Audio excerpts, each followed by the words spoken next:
The following presentation was recorded at the 2017 ANZICS Safety and Quality Conference. Okay, so thank you everyone for letting me talk here. So I'm going to talk about, in this conference so far we've heard a lot about the progress that's been made in MET, how we're reducing rate of cardiac arrests, we're probably increasing patient safety, all the workload we do, but I'm going to talk about one little component, which is cardiac arrest, where I think we might be coming up to a roadblock in our systems of how to detect and prevent these. And I've entitled this, Have We Already Picked the Low-Hanging Fruit? Okay. So, look, just some terms you're familiar with. Rapid response, I'm going to talk RRS is just a generic term for that. We're talking about our MET teams. WH is our Western Health. We call our goals of patient care, NFR, their acute resuscitation planning, just so you know what that is. I'm going to be talking a little about the National Early Warning Score, and you know about EMRs. Okay, so, right, background. Bear with me a bit. I'm going to set the scene by talking about MET. This is something we all know about, but I'm just going to use this as an intro to the talk. So we know that a proportion of hospital admissions are complicated by serious adverse events, and these are quite often not related to the patient's presenting medical condition. That's why we're all here. And the key, the sort of one of the sentinel ones is unexpected cardiac arrest. And we know from past observational studies that the markers for clinical deterioration were there often for many hours beforehand. They weren't being acted upon, or if they were acted on by the most junior medical person. And I recall Charlie saying in the plenary lecture, you know, these charts he's got from a few years back with blood pressures of 50 systolic for hours and hours on end. Okay, so we've got these rapid response systems. It's a safety net. We detect deterioration early, we send the team with the appropriate level of expertise, and we hopefully prevent that deterioration to cardiac arrest. Things you all know. Okay, and I've already alluded to the fact that we've got quite a bit of evidence now that these rapid response systems do in fact reduce cardiac arrest rates. They are providing that safety net, and they've been in place for several years. Most of us wouldn't be here in Sydney if we didn't think that these systems actually save lives. But the fact is, we are still having cardiac arrests. Okay, so let's have a look. This is the base system. Now, this probably works to a degree in your hospital. Maybe some of your hospitals are more elaborate, but this is the way it works at Western Health. We have manual observations done by a nurse at the bedside. Default of 4 hourly. Often it's more frequent of the patient if you're worried about the patient. Sometimes it's a little less frequent, depending on the clinical situation. And we write this down on a chart. And our chart agrees with the national standards. If we see a deterioration or some abnormal physiology or we're worried, we can trigger a MET call and the team will come running, just like we see here. And so you can see a nice example of deterioration there where the respiratory rate is up in the purple zone, and hopefully that has triggered an emergency response and a team come and see that. Again, I'm not telling you anything you don't know. Okay, so I got to thinking about this because at Western Health, I'm sure as intensivists in your unit, we hardly ever have arrests. You know, we see deterioration, we see it happening, and sometimes it can happen just like that. And we act upon it, we plan for it. This is the odd one, but it's not very frequent. We have, as part of our Deteriorating Patient committees, looking at compliance of Standard 9, we audit all cardiac arrests that occurred in the month before. And we look at it for compliance with escalation standards. And anecdotally, it seemed that most cardiac arrests at Western Health had normal OBS in the period, at least 4 hours, preceding that event. It seemed like there weren't many episodes of missed deterioration prior to that arrest. So it looked like to us the system was working, was nothing like Charlie described this morning, of blood pressures of 50 for several hours or heart rates of 100 for several hours, but still there were cardiac arrests. So we thought about a little project we could do, and the hypothesis is that many we're talking about general wards here, not critical care wards, many general ward cardiac arrests will not be predicted by the current standard track and trigger systems with that, if the design of that is based upon manual observations being put down on paper, triggering a manual response. And if that hypothesis is correct, then we may in fact have reached the design limits of the current safety net, and to advance we may need to look at other systems. So what did we do? We did a retrospective chart review of in-hospital cardiac arrests in non-monitored clinical ward areas. We chose 2 years from 2015 2016. We had low-risk ethics approval. At Western Health, and I'm sure in a lot of other hospitals, we track all our MET, Rapid Response Team, Code Blue events, all go into a register, a special register within Riskman. And so we did a search of that looking for keywords of cardiac arrest, VT, VF, PA and asystole to identify the cardiac arrests.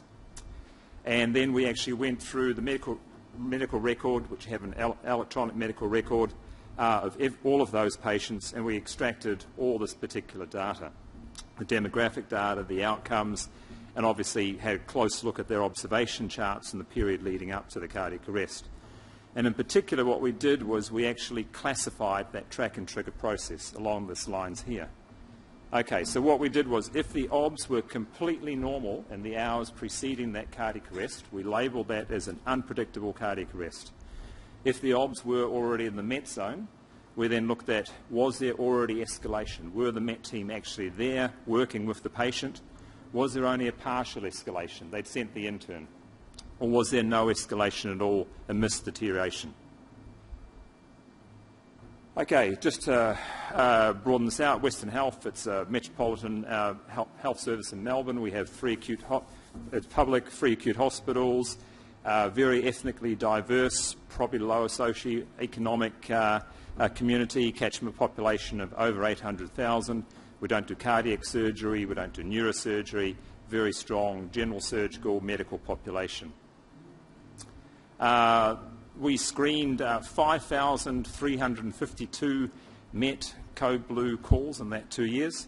We excluded 5,253 because they weren't cardiac arrest. That left us with 99 cardiac arrests. As you can see, we took out 41 of those that occurred in the critical care areas, non-clinical areas, radiology, on the ward but did not receive CPR. So sometimes a Code Blue was called when a patient was found deceased but the patient had a not-for-resuscitation order, but the cardiac arrest, was still called a Code Blue. So that left us with 58 cardiac arrests over 2 years on non-monitored wards to analyse. And this is what we saw. So you can see there were 46 of those cardiac arrests. The observations in the default 4 hours were completely normal, were not in the MET zone preceding that cardiac arrest. There were 5 where the OBS were abnormal preceding and the patient was already in a MET call with a team there in attendance. 1 where they had sent the intern, and there were 6 where we missed. We missed it. You know, it unfortunately still does happen. So that's 79% we've labelled by these criteria in this cohort were unpredictable cardiac arrests. We see that arrest can occur even with the timely MET call. Now that may reflect, we've talked a lot about who should be in that team and the training of that team, and I can't comment on the expertise of that team that were there. Our model is, as you've heard, it's a nurse-led practitioner with a team registrar, but we still missed some. So there's still work to be done. There are still instances where we fail to escalate. So let's have a look at that. So you can see here, this is the breakdown in time zones of the OBS. And you can see the fair proportion of those OBS were done within 1 to 2 hours of the patient having that event. So I should say this is in the patients who had completely normal OBS. These are the ones we've labelled as unpredictable cardiac arrests. And there's a bit of a spread. You can look at it slightly differently here. If we look at the 4-hour default, which again is not set in stone, but 75% of those patients who had a label unpredictable cardiac arrest, their observations had been done and were normal in the 4 hours preceding that event. So our conclusion was that in our model, in this cohort, rapid response team does not seem to be able to predict all deterioration to cardiac arrest on the general ward. So what's happening? Is deterioration happening in a shorter time period than these observations can actually detect? Are we missing some trends that maybe a different way of looking at it could pick up? Should the MET limits be lower? Should we have more calls? Should we call it at a heart rate of 120? We're conforming to national guidelines, so we have our chart corresponds to that. Do we need a different early warning system altogether? The other conclusion is that sometimes you can't stop the deterioration to MET. You know, there are patients, we've heard how sick these patients are, and these patients all were older and sicker. that many times the MET call is only identified in patients who really should be on the palliative care pathway and are already dying. How am I going for time? Okay. And conclusion 3, that conclusion 2 was that we're failing to escalate. Okay, we can do better. We can always do better. Okay, unlike the administrators, 6 out of 58 isn't okay. We need to do those, and that's why we have an audit. Every time we identify that now, we actually feed back to the ward area, the clinical area, where that came from, and say, you missed this and need to look at your systems. Okay, so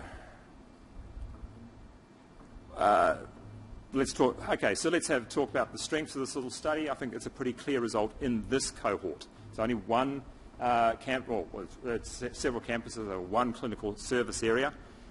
I guess what struck me was we're not seeing masses of unmissed deterioration. It's really good. And I think, although this is only a very small segment, one snapshot of one key thing, it does seem to give credence to the fact that our MET system is working. We're not seeing all these patients with hours and hours of abnormal missed pathology before they had their cardiac arrest.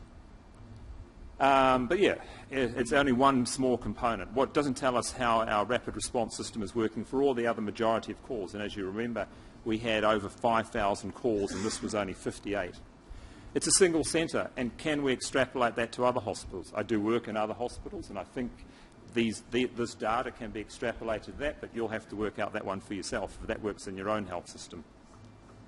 So where to from here? We've already said there's room for improvement. Okay, some deterioration still missed.